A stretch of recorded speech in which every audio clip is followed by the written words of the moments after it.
My name is Toby Rice. I'm a airline transport pilot, about 4,400, 4,500 hours total. A two-time master flight instructor, FAA safety team representative. I've given over 3,000 hours of dual given. And I specialize in single pilot IFR mastery for jet owners in the Citation 500, 550, 560 series, as well as any typical piston, twin, or single. And I offer 3 and 5 day courses for that, as well as specialization on teaching practical weather. And I also do initial instrument ratings and home flight simulation, all training in your own aircraft. And I'm really glad to have everybody here today. And I'll give you guys this screen one more time at the end of the presentation. So if you need to contact me for anything, you can have that information available to you. If you are on TikTok, you can find me on there as Toby Rice CFI. I give a lot of these free videos and trainings on there all the time. Every single one of you is a good pilot. You're a great pilot. And the reason you're a good pilot is because you're here. Most pilots are not going to show up on Saturday morning at 9 a.m. Central Daylight Time to listen to some dude from Tennessee yap for 30 or 45 minutes about how to plan. They're not going to. And the reason is because the culture that we have these days is kids teaching kids, new flight instructor teaching new flight instructors. And it ends up being a world where people get complacent. They think that all they need to do is just pass a check ride and that makes them good. And the truth is it doesn't. So everyone here is already a step ahead, a step above anybody else in the industry just because you're here. So thanks for being good and thanks for showing up to learn. So now that we know we're all good pilots, let's make us better. So like I said before, this is going to be a 4 flight heavy session. So grab your iPads. We're going to really dig into the planning side of things here. Now, let's talk about you for a second. Most pilots, especially owner pilots, guys that have their own airplanes, are business owners or C-level executives, that kind of thing. Not always, but a lot of the times. So I'm going to be speaking to that archetype here. So in your business, you're decisive, you're trusted, you, excuse me, you're the guy people look to. But in the airplane, you might not always feel like you're that guy. You might not feel locked in. The dream for you is not just flying IFR. Anybody can do that. But the dream for you is flying IFR with complete competence, confidence, clarity. Like it says here, calm hands, a clear mind, a connected plan, total command. You don't just want more random information. You can go on any YouTube series and find all the random information you want, but that's not going to make you any better. What you really want is the gap closed between I'm legally allowed to do this as a pilot and I've got this. I'm locked in. I'm the man or woman for the job. So, what I want you to be able to do overall is to be able to extract the maximum opportunity out of your airplane. I want you to be able to say go more when you should go and no go less without adding unnecessary risk. I want you to have more convicted go and no go decisions. I want you to be able to walk up to your airplane feeling like a total boss and actually being like that. I want you to fly locked in with clarity, competence, command, and resolve all the time. Now, I'm an ideas guy, and that's important because I'm going to be sharing a lot of things that could be abstract before we get into this 4 flight follow along session.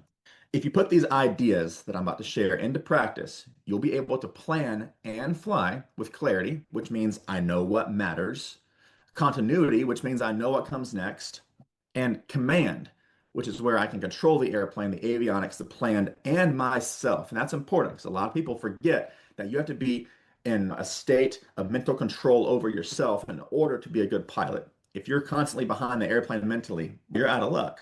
There's 4 main pillars that I always teach. The first is how to think versus what to think.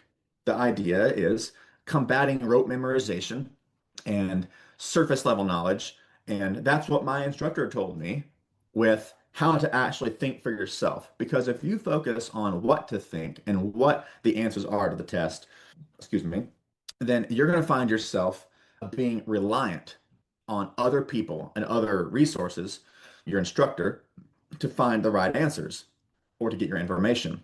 However, if you learn how to think, instead of being reliant, you'll be reliable. You'll be able to trust yourself in problem solving and figuring stuff out beforehand and on the go without having to rely on anybody else. You'll become an asset, not a liability. And the way that we do that is by learning how to think about planning, executing, and overcoming the mission or problems in the mission like a professional pilot. So we're going to talk about the planning, executing, and overcoming. And I talked about this in my last webinar. but this one's going to be much more brief on this one. And it's all about doing it like a pro pilot. Of course, it all starts in your head. You got to get your brain space right. You got to get your mindset. You got to understand how to think about things. A lot of this, how to think about things and how to get in this mindset that's going to allow us to have the clarity, continuity, and command over our flying is first, understanding when and how to ask the right questions, where to look for the right answers, how to recognize the right answers when they appear, and then how to apply those answers to your mission in a meaningful way. It's very important that it's meaningful because a lot of people miss out on that meaningfulness in the answers that they believe they've found in their flight planning. And a lot of people don't know how to ask the right questions. They don't know what should I be looking for right now? How do I put on the lens of a professional pilot and view the world in my flight that way? Here's a fact. I want everybody to understand this very clearly. Most pilots do not lack information. We've got plenty of information. What pilots lack is a structure for turning that information into a clear plan, confident execution, and good decisions when that plan changes. It's the structure that they're lacking, not the actual information. We live in the age of information. Information is cheap. Laura and I were talking this morning on the discussion before the webinar about using Chat GPT for things. We have Chat GPT, we have Google, we have AI, we have so many things that can give us information, but they don't always give us a structure for how to think about these things. So you don't like information, you lack insight.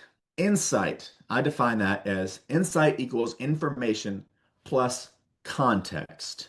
If you add information and context, you get insight. And insight is good. It's much better than information. But without direction, you have nothing. You don't know what to do. You have good information and you understand how it applies to your situation, but that might not be good enough to actually tell you what do I do next. So if you want to have excellent application skills in your flying and in your planning, you must find how to combine information, context, and direction to give you insightful application. So basically, information tells you what's out there, what exists. Context tells you why it matters, but direction tells you what to do with it. So I'm going to try to give you all three this morning. Good example is this. Everyone should know FAR 91-103, which is pre-flight action required. It says that basically every pilot before beginning a flight must become familiar with all of the available information available or to concerning that flight. And of course, it says this must include takeoff and landing data, runway lengths, weather reports and forecasts if you're flying IFR or away from the vicinity of an airport. There's a bunch of rules there. And that just tells you that you need to get information, but it does not teach you how to think about that information. And that's why pilots drown in data. They drown in the noise of information and still feel uncertain. And there's no judgment if you feel uncertain. I've been there. I understand. I'm trying to help pull you out of that situation. I want you to be able to think, plan a fly with complete clarity, continuity, confidence, and command. So, with this information noise we've discussed, your brain is already worn out. But if you don't plan things thoroughly, and if I go back to the previous slide, if you don't know how to think about what you're doing in the planning phase of flight, then you'll miss out on things. And when you miss out on things, now you'll be in the airplane with an already worn out brain. Your noggin's tired, and now you got to deal with decision fatigue. And decision fatigue is a killer of pilots because there's only so many decisions that a pilot can make in a day or a person in general before the quality of those decisions begins to deteriorate rapidly. You don't want to be thinking in the airplane. You want to be doing in the airplane. Thinking is meant for the ground. Flying is meant for the airplane. That is an overgeneralization, but just roll with it for a little bit. I know you guys are with me. If you didn't think about it on the ground, you'll be forced to think about stuff in the airplane. And that is exactly how pilots can easily get overloaded. It's how time compresses and adrenaline starts pumping and you start mentally slowing down. So you need to front load your decisions via planning with correct insight and direction so that you can protect your brain cells and be mentally, cognitively available when stuff hits the fan in your airplane. Now, clarity. Clarity doesn't come from having more tabs open in ForeFlight or your browser or whatever. Clarity doesn't come from staring at every weather product until your brain melts.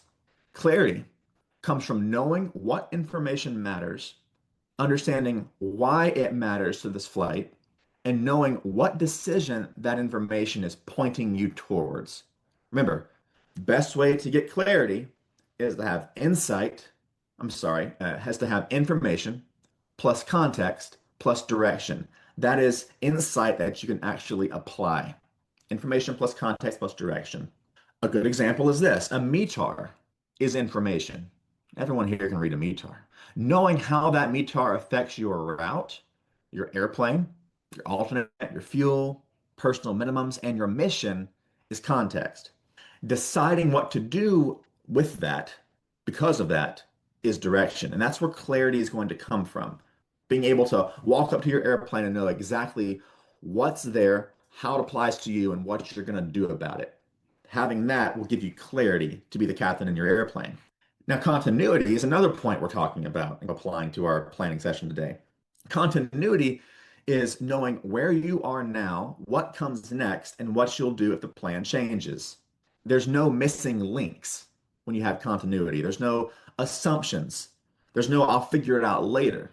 The flight plan, the GPS, avionics, your cockpit flow, and mental picture all have to match the mission. Everything has to be connected for you to have good continuity. And it's very important that you flight plan and think in terms of continuity. And that also applies to how you think about the weather or really anything.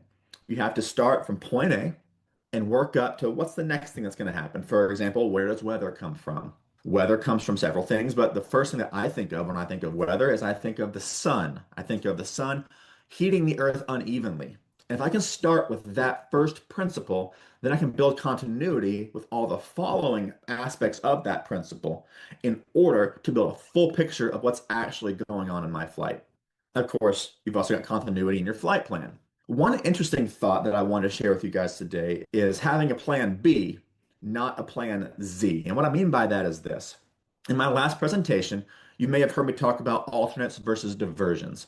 A diversion is basically something that you have to do, something that happens that causes you to divert from your plan in a way that you had not previously anticipated.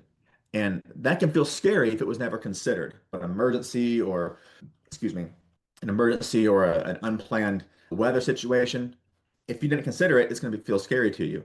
A diversion, however, feels a lot more manageable when it was already briefed.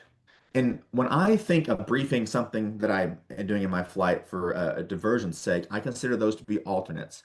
An alternate creates continuity. An alternate is simply a diversion option that you have briefed beforehand. But consider this, if you briefed it beforehand, it's part of the plan, right? I'm going to say that again. If you briefed it beforehand, it was already part of the plan. So that means that doing something different than what you originally wanted to do becomes plan B and not plan Z. So plan as much as you can in the ways of alternates as plan B, C, D, F, and G so that you're not going to be surprised by plan Z if something goes wrong and you have to pick one of those alternates to go to. Now, of course, sometimes you have to go to something that you did not plan for. However, I believe that the more you front load these decisions on the ground, the more mentally available you'll be in the airplane. And the more mentally available you are in the airplane, the better you're going to be able to perform under pressure. If y'all got that, I'm going to move on. Let's talk about IFR continuity. VFR pilots lose continuity when they lose visual outside references. And that makes sense because if you're flying along a flight VFR and clouds restrict you from being able to continue, your route lost some continuity. You had planned to fly from A to B, but halfway through there's a storm and you're not able to get around it, go above it, or go under it. So you lost some continuity. Now you have to continue continuity by either going to an alternate that you planned, or you might lose continuity and then have to think of an immediate diversion. Where am I going to go? What am I going to do? If you lose outside visual reference, you no longer have continuity of your flight plan because your flight plan is based on you seeing outside. That's why it's called a VFR, visual flight rules. But IFR pilots get to keep continuity because the flight is not built around visual reference, it's built around structure. And the structure contains two rules: navigate and don't hit stuff. It's that simple. Navigate, don't hit stuff. Those are the two rules for flying IFR. Let's talk about the structure of an IFR flight. I talked about this brief or more extended in my last webinar. This one will be a little shorter. The structure of an IFR flight has three phases. And before I get into those phases, I want you guys to know that I do have a free PDF resource of this that's going to be on my website, and I'll tell you about it here in a few minutes. So if you didn't get everything in this presentation, you'll be able to get it afterwards when you download that resource. Moving on. Here's how to think about IFR flight planning to have clarity and continuity. Okay, you have three phases, basically: takeoff, en route, and landing. Takeoff starts from your runway to your top of climb. En route or cruise starts top of climb to top of descent. And landing is top of descent to the arrival runway. Pretty straightforward.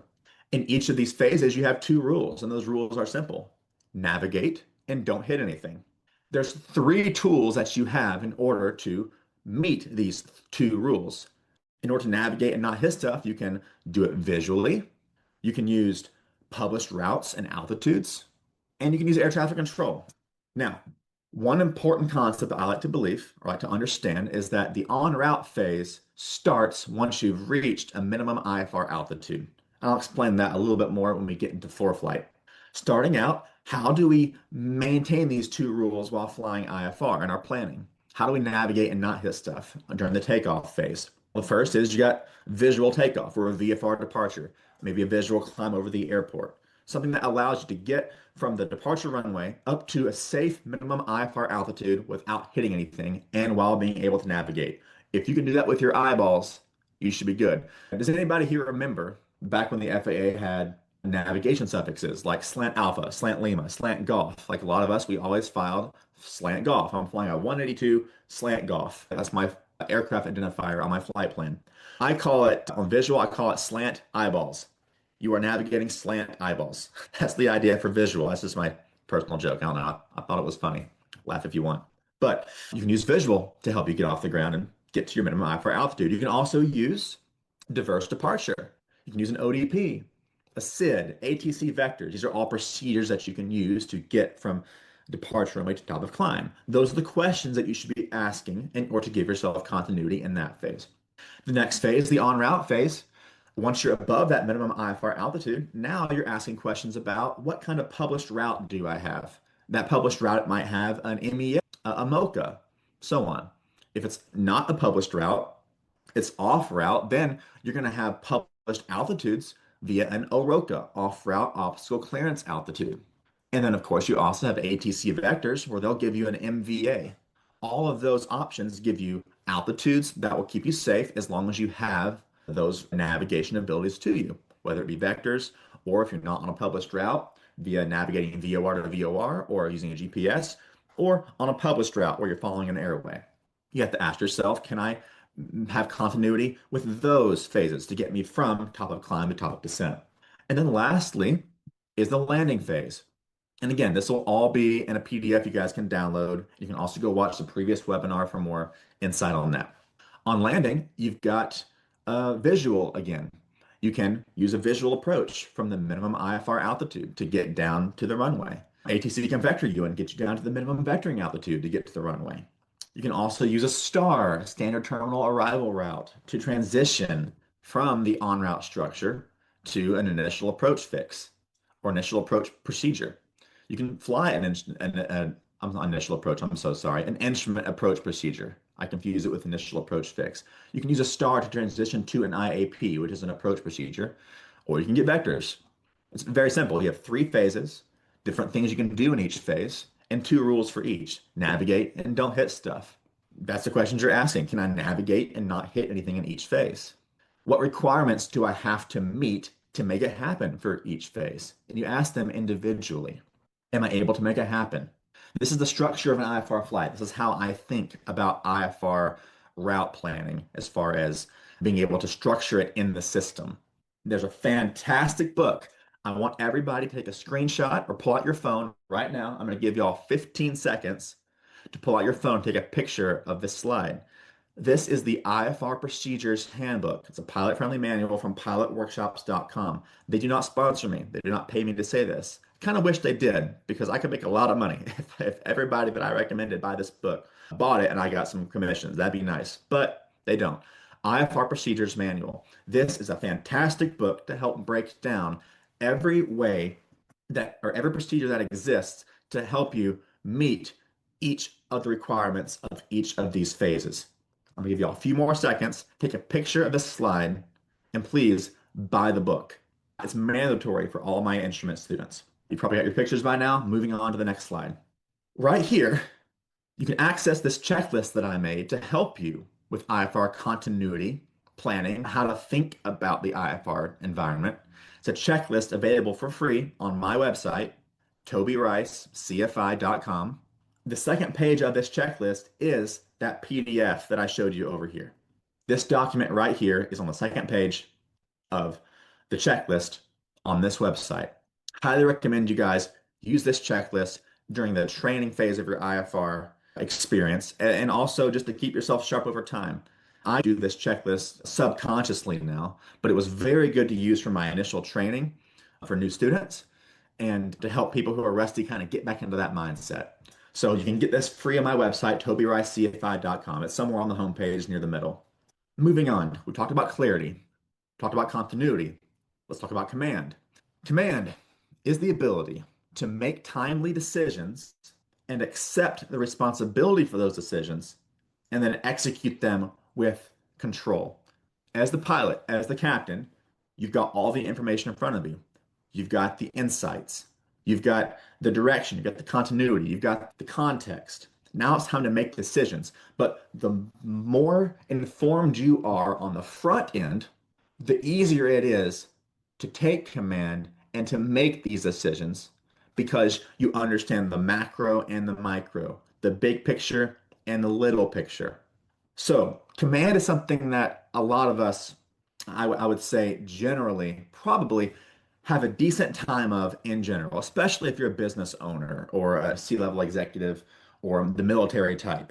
Understanding command and leadership is probably pretty easy for you, but it's a lot harder to do it in the airplane when you feel like you're a passenger in your own airplane, not actually the pilot.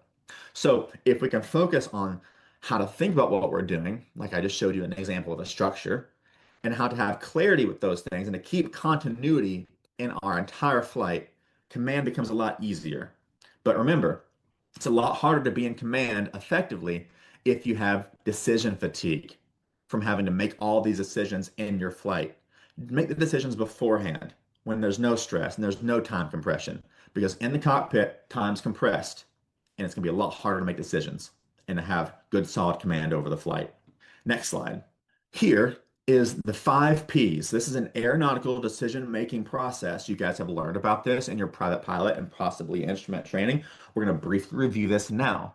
I highly recommend if you don't have this document, everybody, while I'm speaking, go ahead, pull out your phones, take a screenshot or a picture of this document. You can probably find it on Google or the FAA's website. I think I have it on my website too. Go and take a picture of this. All right. Aeronautical decision making is a huge part of being the PIC and being in command. You got to think about task management, automation management, risk management, situational awareness, controlled flight into terrain awareness. All of these things happen automatically, but you have to remember that they're there. You can't leave these things out. You can't just say, okay, I have a great autopilot in my airplane. I can manage my automation very well, but I didn't do any flight planning. So now all my tasks are overloading me because I'm having to do things on the fly instead of premeditating on them beforehand. Remember, you want your flights to be boring. If your flights are not boring, you're doing something wrong. When I fly the jet, single pilot IFR, and I'm training someone to fly their jet, I want to have it thoroughly briefed out to where it's just boring. I don't want to be excited because if I'm excited, something's probably going down. I'm saying that again. If you're excited in the airplane, something ugly is probably about to go down. So do your decision making, plan things out beforehand so that you can simply execute the plan instead of having to figure it out while you go. Now, there's 5 Ps in the 5 Ps, but right? So the single pilot resource management 5P check is number one, the plan, number two, the plane, then the pilot, the passengers, and then the programming. It's all written right in front of you. You consider each of these items at each of the decision points. The decision points, there's five of them. The first is in the flight planning room. We just discussed that. The second one is at takeoff, then at the midpoint on your flight, then at top of descent, then at the approach. When you are arriving or before getting to each of these points, you want to ask yourself those questions of the 5Ps. How's my plan? What are the tasks I need to do? What's the weather, the route, the NOTAMs? What's the plane doing? And is it in a sound condition, good maintenance situation, weight and balance, performance? The pilot, I'm safe. Am I still good? The passengers, what are they doing? What's their schedule? Are they nervous? How can I help them? Then the programming. How's my avionics? How's my system? How's my flight going? This is the 5Ps. Screenshot that if you haven't already, and then I will go on to the next one. All right, how to plan. We're going to go through this quickly, and then we're going to do it on the iPad. So when I'm thinking about planning, I'm thinking about terrain first.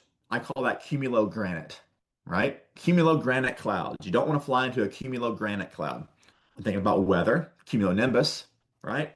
And then I'm thinking about airspace and NOTAMs. I call that cumulo inconvenience because having to divert around the Washington Bravo airspace in the special flight rules area, or divert around Atlanta Hartsfield because Delta owns the airport, that's an inconvenience to me. So we got cumulogranite, cumulonimbus, and cumulo inconvenience. Those are the first three questions that I ask in a flight plan. The next thing about planning is that I want you guys to wrap your head around this, okay? Now, I am in no way saying that you should automatically go on every single flight that you take, but I am saying there is a way to think about it, and this is what I recommend. Every flight is an automatic go decision until you have enough reasons to say no. I'm gonna say that again. Every flight's a go until you have enough reasons to say no. When the risk of the reasons why you should not go outweighs the reward of going, it's typical risk management, then you say no go. But if you approach your flight planning from the standpoint of there's a couple clouds out, should I stay, should I go, I'm not sure. Instead, assume you're going, but then investigate. When you see a cloud pop up, that should be a trigger. That should be like one of those decision points that we see back here. You see a cloud, ooh, trigger. I should probably ask myself a question. This is a decision point. What do I need to do about this? And when the reasons for you not to go and the risks stack up high enough to where it no longer is better than or is less than the reward of going, you should not go. Now, I won't get into risk versus reward now, but that's my philosophy for now. And I have said no lots of times. I say no very frequently. However, I say it for good reason, not because I'm just ignorant or I'm unsure. I research things. The next point here is how to plan is to pencil in several alternates. Like I said before, if you plan out your alternates, diversions to different airports become less of a big deal. I'm planning airports and routes. It's important to understand that sometimes stopping halfway is better than waiting. And I always pick three alternates at least. I pick one for my departure when I'm flying IFR in case I have to get back into an airport if I have an emergency in the soup after takeoff. I pick a halfway alternate for weather. So if I'm halfway between, say, Nashville and Atlanta, and there's weather in Atlanta that I was not expecting, or maybe it's worse than I thought it was going to be, I might stop halfway in Chattanooga and wait the weather out. And then, of course, I have a destination alternate. This is my alternate for if I go lost communications.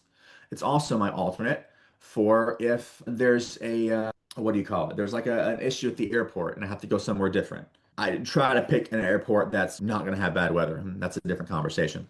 Of course, I always call the briefer, make sure you're thoroughly briefed on the flight, and then build it out, like I said, so that the flight is very boring and very expected. Front load your decisions. I'm going to say it again, front load your decisions. All right, let's grab your iPads, everybody. I would like to show you guys a real life example, live and in person, of how I look at a general flight plan, considering all of what we could consider. So let's do a flight. Everyone follow along with me if you so desire to. I want to fly from Johnstown, Kilo Juliet Sierra Tango, to Ithaca, Kilo India Tango Hotel. This is my flight. There's a lot of things to consider here. If I know that terrain's a problem, I might look at it first. If I know that weather's a problem, I might look at it first. If I know that airspace or routing's a problem, I might look at it first. But generally speaking, I always start with terrain if I'm unsure. So looking at this, I go to my hazard advisor and I want to see how low can I be legally to be either 2,000 feet above terrain in a mountainous area or 1,000 feet above terrain in a non-mountainous area. In this case, I can see that I have an obstacle here at 3,217 feet.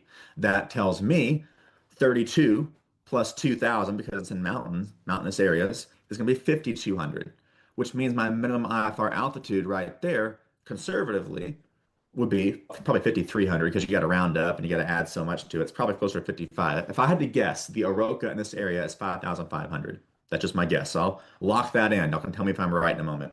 So I'm saying I'm probably going to have to fly at least probably 7,000 feet because if I'm flying east, I got to pick an odd altitude. 5,000 might not work because of that terrain, at least right there. 6,000 is the wrong altitude, so I could pick, say, 7. But I'm going to go ahead and bring it down and just see how the terrain looks in general. It looks like the hills are behind me and there's some rolling hills in front of me. It looks pretty good the rest of the way. So if I pick 7,000 feet, that's my cruise altitude. All I've got is right there. Cool. That's assuming that I fly direct. The next thing I'm going to consider here is weather. What's the weather looking like? Actually, I'm so sorry. I missed one thing. Before I get into weather, I want to make sure that this is actually going to be a legal IFR altitude for me to fly. So I'm going to go up here to my IFR low. And I can see here from Johnstown, the Oroka is 5,500. Look at that. Exactly what I estimated it to be. So at 5,500 feet, if I that altitude is important to me because if I lose comms, that's what I'm going to be going to. Remember, I talked about continuity a few minutes ago. When it comes to continuity, lost comms is how you should be planning all of your IFR flights. It all should be based on if I lose ATC comms, I know exactly what I'm doing. I'm going to say that again. If I lose ATC comms, I know exactly what I'm doing. And 5,500 is what I would do. Now, does that mean I can't file 5,000? It does not mean I can't file 5,000, but it does mean a couple of things. This bit of terrain right here tells me the air traffic control's minimum vectoring altitude might be lower. I'm sorry, might be higher than 5,000 feet. So if I file 5,000, they might say, hey, we're unable of that. Here's a different altitude. Which, hey, maybe I'm okay with that. Maybe I'm okay filing 5,000 and then climbing to what they want me to climb to, or maybe turning away from that terrain. But I do know no matter what happens, if I lose communications along this route, I'm going to have to climb to 5,500 at least because it's my minimum IFR altitude for that segment of flight. So it's okay to file below the Oroka, but you have to consider what's the terrain doing. You're probably not going to be able to fly anything lower than 2,000 feet from the highest obstacle within your route in mountainous terrain and then 1,000 otherwise. So just consider that. So let's say we're going to go 7,000 just to be safe. How do I get out of the Johnston airport? I see Harold asked the question, where does it say that 5,500 is the minimum IFR altitude? That is right here, the Oroka, the off-route obstacle clearance altitude. That is, if you lose communications over or inside this grid square where the 5,500 is located, and you're not on a published route or on an approach that has a minimum safe altitude sector, then you would fly that altitude or the highest of either that, what you filed, or what ATC told you to expect. And Gerald, I'm using ForeFlight, the highest package, it's the performance version. So anyway, back to the conversation here. How do I know that I can get out of this airport safely? All right, that's where weather becomes a question, but we'll keep looking. Looking over here, the Oroka tends to go down. So 4,800, 5,400, 5,500. It looks like 7,000 is a good choice. Now, the weather down here at Johnstown right now, if I tap on that, it's showing some marginal VFR. It's got broken overcast. The clouds aren't too low, but I'm going to go ahead and I'm going to go ahead and just assume that it's IFR. I'm not familiar with the airport. I want to make sure that I have a good departure procedure to get out of here. If I go back to my previous example of the structure of an IFR flight, I want to know that I know I'm going to be able to get safely from the runway to a minimum IFR altitude. And Dave put in the questions, he said the AROCA provides the required clearance. You do not need to be above it. That's correct. That's what I meant to say if I didn't already say that. If you are at the AROCA, you have the required clearance. However, ATC can go lower than that if they have minimum vectoring altitudes, and sometimes an MEA along an airway will give you lower as well. Anyway, let's see what we have for departing this airport. Could I depart visually? I probably could, but I don't want to. That's not my personal minimums for this flight. I'm going to assume I'm in the clouds. I want to have guaranteed terrain clearance. So I go to procedures, departure, and what are my options? I've got some SIDs here. Takeoff minimums for the Johnstown Airport, right here, JST. There is none. There's only some takeoff obstacles. So I could do a simple a diverse departure, possibly, which is listed out in the IFR procedures handbook. But in this case, I want to see what I've got for SIDS. I've got the Jeaner, which goes the wrong way, and then I've got the Lily, which goes this direction. We'll take the Lily. This gives me guaranteed terrain clearance. It shows my climb rate that I need. It shows the altitude I'm going to be going to. It's in my general direction of flight. There's no real issues. It gives me a lower lost comms altitude. I like all that. I have no problems with any of this. I'll pick this departure. Do you have to? No. But does it guarantee me separation? Absolutely. From terrain. So I'll go to procedures, departure. Let's go to Lily 5, no transition. We'll pick runway, say 23. I haven't looked at the NOTAMs for this airport. We'll skip that part just for now. But we'll just pick that runway and we'll hit add to route. Cool. That's in. So now that makes sense. En route looks fine. I can fly 7,000 feet, shouldn't be a problem. And now let's look at my arrival airport. Tapping on this, Ithaca is showing a marginal VFR as well. They got light rain, some overcast clouds. I'm going to need to fly an approach into this airport. So let's see what they got. Procedures, approach. First, what the wind's doing right now. The wind is showing that runway 14 is probably going to be my best runway. So let's go to procedures, approach. Let's pick up an RNF for 14. I can look at the approach plate. I'm not going to spend a lot of time doing that right now. I can see that this particular one, the RNAV Zulu, has an LPV minimums of 323. That's definitely all that I need. So I'm going to go to the initial approach fix of VAFCU. And of course, you can brief the approach like you normally would, brief it on the ground, highlight everything, so on and so forth. So we're going to go to procedures and we're going to go to approach. And let's pick the RNAV Zulu. That's the correct one. VAFCU, LPV, NOTAMs. Runway 1533 is closed, not a problem.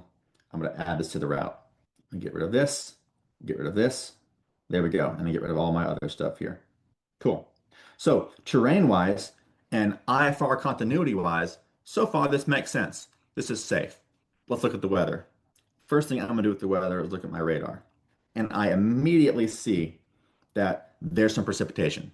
There's going to be some clouds. So I need to investigate. Where are the clouds going to be? What's the icing going to be? Are there any storms? Is there anything like that I have to consider? Now, Paul asks, this assumes the same day flight. This is just the same day because of the case I'm just happening to be doing it live right now. If you're doing it a week or two in advance, you can't always get this accurate of information. You have to do some guesswork and you have to go into the extended forecasts. So we'll that's gonna be a different webinar, all right? But for now, this is maybe I planned this out earlier. I already had a kind of an idea of the weather, but now I'm departing several hours from now. What's it doing? All right, very cool. So moving forward, I see moisture. Moisture tells me clouds. Okay, let's see what kind of weather we're dealing with. Let's go to imagery. Right now, the time is 12:45 Zulu. Let's say I'm leaving in a couple of hours. Here is the 12 Zulu weather. I can see right now there's a warm front. What does that warm front tell me? Okay, warm front tells me that at that warm front location and behind it is where the warm weather is, and in front of it is cooler. But warm fronts typically start at that boundary, and then the weather typically goes far extended, really high up and over the colder air, which looks something like this. So I'm expecting this kind of looking weather past that warm front boundary, which tells me it's probably up high. There's probably some temperature inversions. There's might be some ice. It's going to be really overcast, really soupy. I really got to consider that. So now I'm thinking, okay, what do I have for clouds? So I'm going to go over here to my flight plan and let's go to the profile view. I do see a question where someone asked, how do I add the procedure to the flight?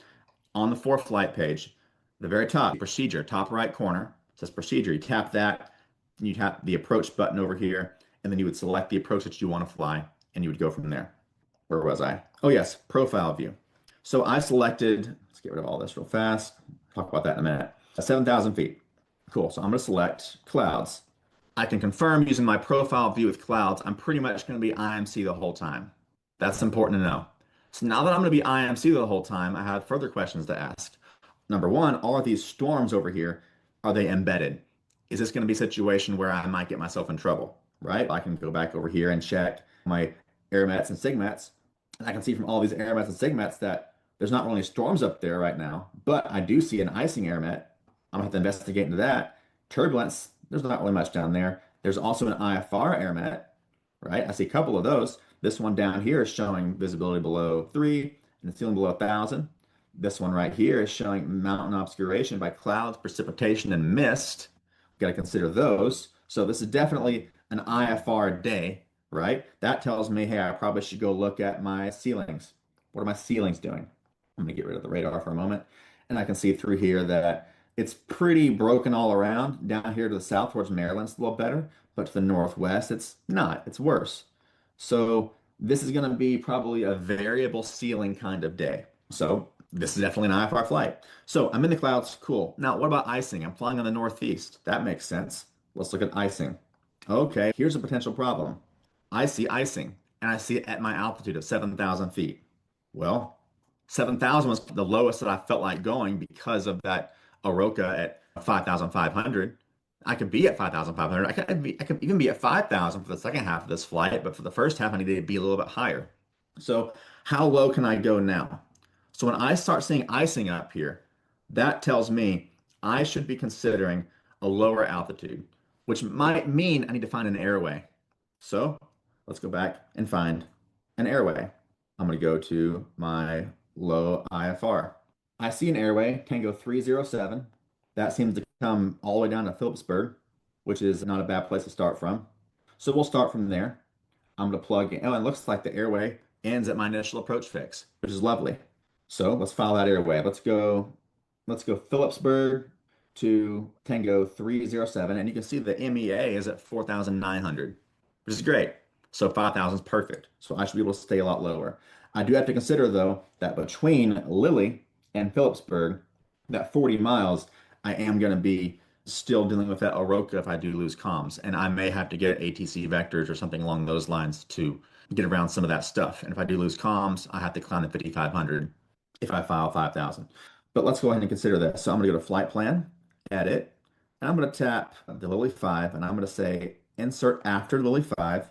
I'm going to say PSB, and then Tango 307, insert.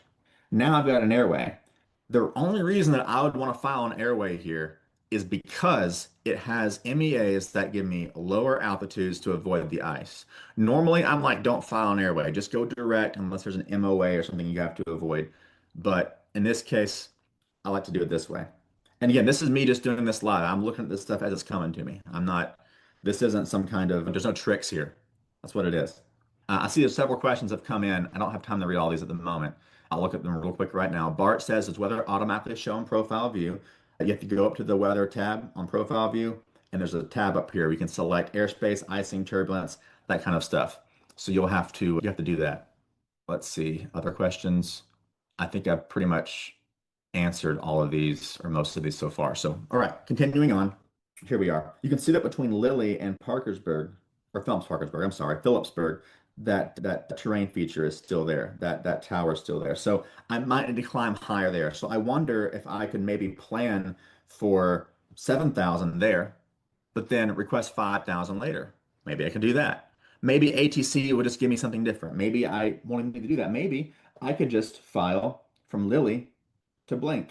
And I could do that. I could go Blink and then go Tango 477 to Phillipsburg. Let's do that. Blink, insert after, Tango 477 to Phillipsburg. Now I have a lower MEA down there. My route's a little bit off, but remember, the point here is lost comms. If I lose comms, what am I going to do? Now, I could just go to 5,500 in that Oroka and then go back down to 5,000 once I hit Phillipsburg. But that's a lot of up and down. It's a lot of variable. And I'm pointing right at a tower.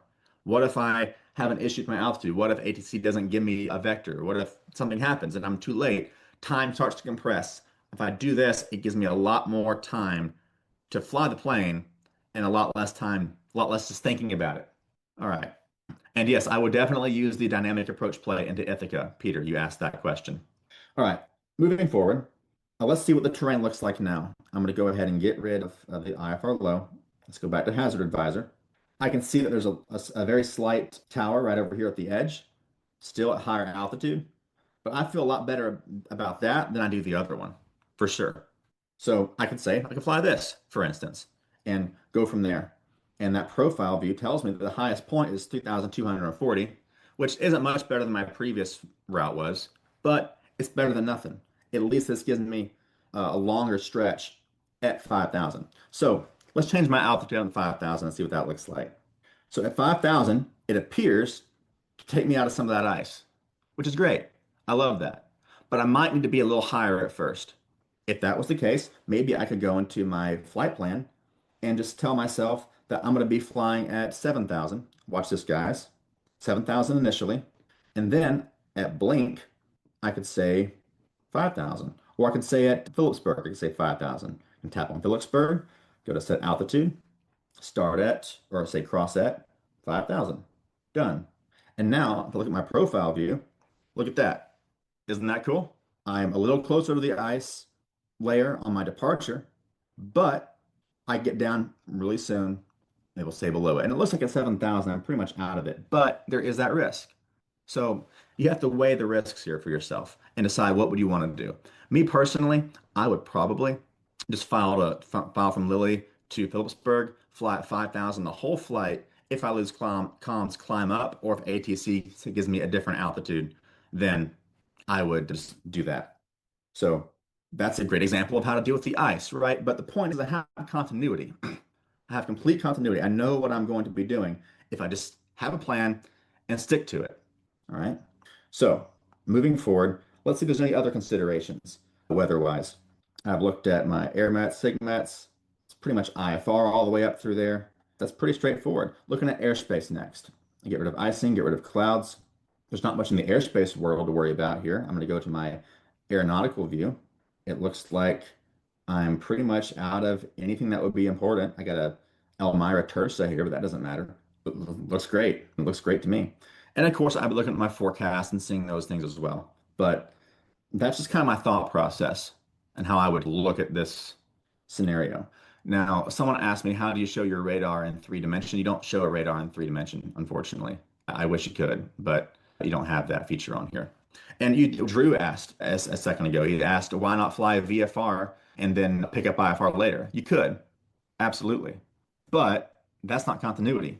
That gives me the opportunity to miss out on the whole point of this lecture, which is to know exactly what I'm doing from takeoff to landing and know that if I lose comms and I'm in the soup, something happens, I have a complete plan to get the job done. There's no asking questions. There's no going back and forth. There's no, I'm going to change this and change that. That's work to do, guys. That's work. I want you to do as little work as humanly possible. That's it. As little work as humanly possible. Do all your work on the ground. When you're in the airplane, you're simply going to execute. So now we have a solid plan. Okay. It's time to make it happen. Executing is about the disciplined art of making the airplane do precisely what you want it to do. Great book, Positive Flying. This PDF will be available to Laura so you guys can download the whole presentation later if you want to.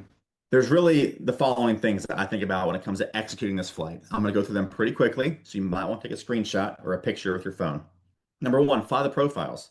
Everybody should have performance profiles in their airplane with the proper power settings, pitch settings, and configurations to execute any particular phase, like climb, cruise climb, descent, cruise, ILS, missed approach. You should be able to know exactly what those profiles are. This book back here, Positive Flying, shows a lot about that. Positive Flying. Take a quick screenshot of that, and you can always find it in the recording for the Zoom call later. The next is efficient buttons, avionics, buttonology. I don't need you fiddling around with your autopilot. I need you to know, number one, how to fly the airplane precisely with the precision of an autopilot, and then how to push buttons on your avionics to where you just simply arm the modes. For me, when I'm flying, my takeoff procedure for buttonology is I press the go around button for my pitch. I go to heading mode, bug my heading, and I press altitude select. I make sure that's set up every single time. My flight director on my autopilot always agrees with what I'm doing. I have the least amount of buttons pushed to get the job done. You want to have efficient cockpit flows. Stay organized, especially with your iPad. But one really big important thing I want a lot of you guys to understand, this is the number one problem that I see with people, is their habits are not pressure tested. Just because you have habits that have worked for you on nice, crystal clear VFR days or days when everything's going just fine does not mean that your habits are going to test well under pressure. So, what you can do for this is I need you to train yourselves with instructors for mindless conditioning. I want you to execute the flight without having to use a brain cell. Don't use your brain while you're flying. Use your brain on the ground. Okay? Save your brain for when stuff happens during a flight that was unprepared that you need to deal with, which should hopefully be very little. Your flight should be very boring. A good flight is boring and stale. And one of the biggest mistakes that I see good pilots make is rushing and prioritizing agility over stability. Remember, a good superior pilot uses his superior judgment to avoid entering into situations that would require superior skill. Remember that. I want you to be stable and calm more than I want you to be Bob Hoover. So slow yourself down, be calm, be able to perform in the airplane to a high level and know exactly what you're going to do. And never think that you're going to figure out stuff along the way. And of course, avoid get there-itis. I'll read this. Flawless execution requires knowing exactly what buttons to push and when. Like I said before, the pitch and power configurations. You got to be able to have those down. This table that I have right over here, you can see, shows an example of each operation, a VY climb, cruise climb, descent, approach level, missed approach, precision approach, all those things. I plug in the numbers for my airplane and I fly them every single time. I don't think about it. Remember, if you have to think about what you're doing, you're already behind the airplane. I'm going to say it again. If you have to think about what you're doing, you're already behind the airplane. Okay? Fly the profiles mindlessly. Fly the plan. Don't do anything different. Lastly, on this one is how to overcome. Okay? Most emergencies that people will consider to be emergencies probably aren't emergencies. They're just inconveniences. But sometimes things do happen. So there's three levels that you have to ask yourself. Is this something that requires me to land when convenient? Can I just continue on to my destination and deal with it later? Or is this a land as soon as possible? Is this a I need to find the nearest airport situation? Or is this a land right now? Is this a pick a field, pick a road? The engine's on fire, there's smoke in the cockpit. I need to land right now. What level of urgency is it? If something changes during an overcoming a situation, where am I now? Where am I going? What do I need to be doing next? How much time do I need to solve this problem? And do I need to ask ATC for help? One of the greatest ways that you can practice these things is with a home flight simulator. I love home flight simulators. You can use it to master air traffic control and foreflight, master your avionics, the flows, the timing, the cadence of your mission. I even give full instrument ratings on home flight sims where I do all the training remotely on a simulator. I have multiple clients right now I'm actually working with. And then once they finish the training on the sim, then we finish it up in 10 days in the airplane. And the last guy I sent to a check ride for this, the DPE said it was the best check ride he's ever given. He was absolutely dialed. And on day two of flying on the real airplane, he was ready for the test. But the remaining 8 days, we flew 35 hours of actual IMC before his check ride. It was incredible. He completely dialed it. So, in summary here, okay, there's a way of thinking, there's a way of training, there's a way of practicing, there's a way of planning, there's a way of flying, executing, and overcoming that holds under pressure, informs your decisions, works efficiently and powerfully, keeps you in control, and gets you flying more when you should and less when you shouldn't, and makes you a competent, confident pilot. Does your stuff hold under pressure? Do you have continuity? Are you thinking about things in terms of first principles? Why is this weather here? And what am I looking for? As opposed to just throwing information at you and hoping something sticks.